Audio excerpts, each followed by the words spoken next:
şey.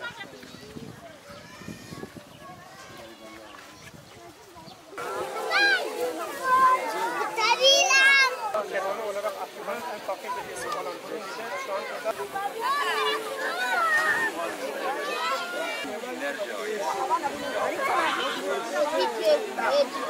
Umut Kervanı İnsan Yardım Vakfı olarak dünyanın en fakir bir ülkesi Burundi'deyiz. Çalışmalarımız tüm hızıyla devam ediyor.